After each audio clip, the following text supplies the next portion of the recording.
Mi nombre es Carlas Casallacs y mañana jueves, día 29, a las 9 de la noche vamos a presentar aquí en el Antic Teatre un experimento coreográfico social que hemos realizado en una semana con 6 participantes. La mayoría de ellos nunca ha estado en escena y hemos trabajado basándonos en algo muy parecido a una psicoterapia grupal.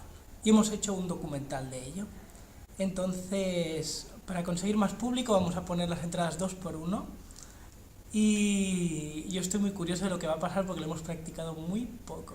Pero estamos súper emocionados de que el Antic nos ha dejado este espacio para experimentar.